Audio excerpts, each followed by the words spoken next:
Splatoon 3 takes everything Nintendo learned from 2 games and a large-scale expansion and then adds even more to make a robust, ink-soaked package. Variety isn't necessarily the first word that comes to mind with the Splatoon series, but it certainly will be a key element of Splatoon 3.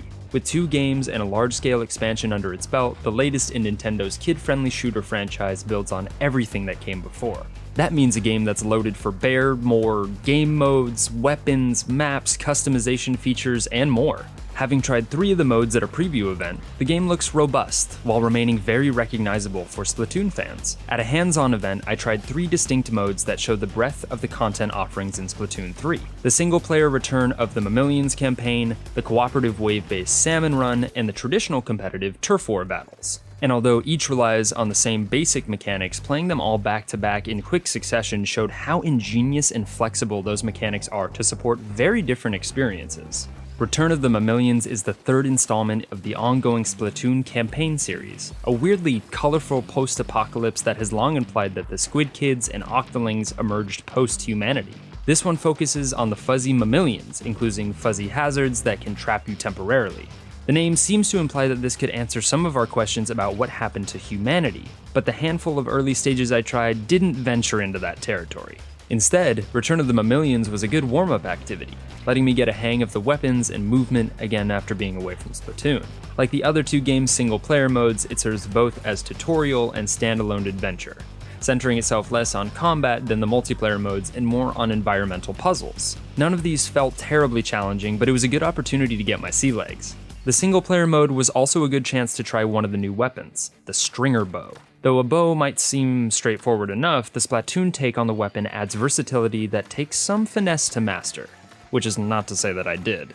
You can squeeze off standard bow bolts quickly, but holding down the tension lets you toggle between 2 additional functions, a power focus shot and an explosive shot. Mapping these functions to the length of your drawback is sure to raise the skill ceiling for high-level play. Next up was Salmon Run, the cooperative horde multiplayer where 4 squid kids fight off salmonoids while gathering their eggs and tossing them into a centralized bucket in a small arena setting.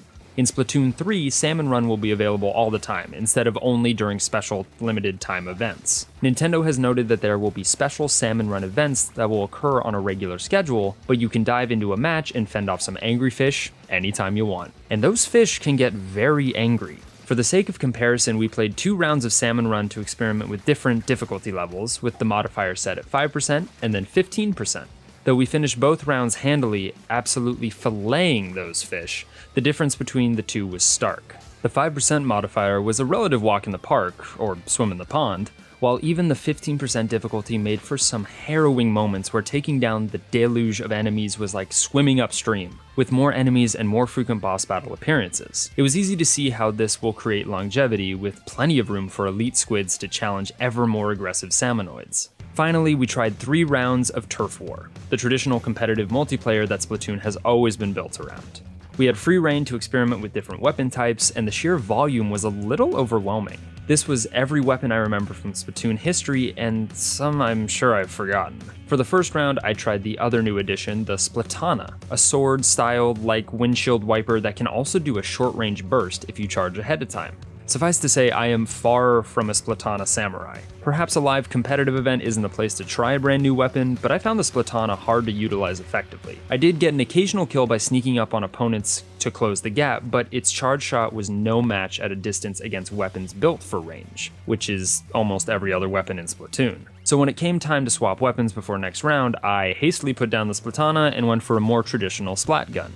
That embarrassing spectacle aside, Turf War is just as enjoyably chaotic as ever. It's easy to forget how brilliant the core competitive gameplay of Splatoon really is. Your weapons are offensive, but combat is incidental, as the true goal is to cover as much of the battlefield as possible with ooey gooey neon paint with a beautiful wet sheen. That, in turn, lets you travel quickly in swim mode to reach a hot zone, escape from an enemy encounter, or sneak up on opponents. It's such a beautiful, self-sustaining loop of system. None of this is new to Splatoon 3, this is how the series has always worked, but I think it's worth taking a step back to appreciate how harmonious it still is. Between Turf War rounds, we got to experiment a little with the new lobby system, which serves as a testing ground for weapons and a social hub to see your friends represented as holograms. You can test weapons out on a series of dummies to see weapon damage too, which may be useful for competitive players. Even with the wealth of options though, we still didn't see everything. We didn't try the block puzzle minigame Table Turf Battle, which combines a collectible card game with filling in spaces on a game board with Tetramino-style pieces to claim territory. As an overhead approximation of filling the battlefield with paint, it looks like a clever idea, and I'm looking forward to trying it. Then on top of all these modes, there's everything surrounding the game that we saw in the recent Nintendo Direct presentation. The wealth of customization and communications options include decorating your Squid Kid or their locker, posting messages for other players, exploring the city, and more. We didn't see any of those elements firsthand, but they're kind of the little flourishes that help you round out the experience. Nintendo has already outlined that it has a 2-year plan for in-game events and catalogs to collect new fashion options to give it legs. Or tentacles, as the case may be. Thanks to a wealth of gameplay options that have been refined over the past games and expansions, alongside a few new additions, Splatoon 3 looks to be the most robust Splatoon package yet. The underlying mechanics still feel as great as ever, but now there's just way more to do with them. See you next time at GameSpot.